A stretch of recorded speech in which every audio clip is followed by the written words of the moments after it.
बिस्मिल्लाहिर्रहमानिर्रहीम। अस्सलाम वालेकुम तमाम ऑडियंस। आज हम मैट्रिक की क्लास 10th का पहला चैप्टर मैथ का स्टार्ट कर रहे हैं। इंशाल्लाह इस पे आपको अब डेली जो है वो लेक्चर मिलेंगे। जो भी क्वेश्चन समझ ना आए आप इधर यहाँ से समझ सकते हैं। तो पहला क्वेश्चन आज हम सॉल्व करते हैं। पहला क्वेश्चन है एक्सरसाइज नंबर 1.1 का। क्वेश्चन नंबर 1 है right equation in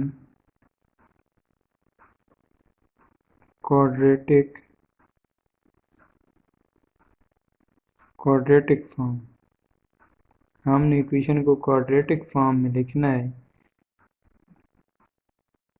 quadratic form कौन सी होती है? ax² plus bx plus c is equal to 0। ये पहला पार्ट इसका है कि आपको क्वेश्चन गिवन है x plus 7 x minus 3 is equal to -7। बहुत ही सिंपल सा क्वेश्चन है। इसमें आपने ये करना है कि पहले इन ब्रैकेट्स को आपने मल्टीप्लाई करना है। सिंपली x को पहले दोनों से मल्टीप्लाई करना है। x को x के साथ x², x को -3 के साथ -3x, फिर 7 को x के साथ 7x, फिर 7 को -3 के साथ -21। -7 x², ये माइनस का 3x प्लस का 7x तो प्लस का 4x, -21 -7।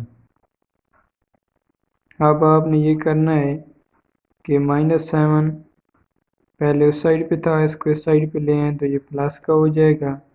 x² प्लस 4x, ये माइनस का 21 है और -7 इस साइड पे आया +7 हुआ तो ये -21 + 7 -14 इज इक्वल टू 0। तो ये आपकी जो है वो इस इक्वेशन की क्वाड्रेटिक फॉर्म बन गई है। बहुत ही सिंपल सा क्वेश्चन है। शॉर्ट क्वेश्चन इस तरह के अक्सर बोर्ड के पेपर्स में शॉर्ट क्वेश्चन इस तरह के आते हैं। तो ये आपका पहला पार्ट था।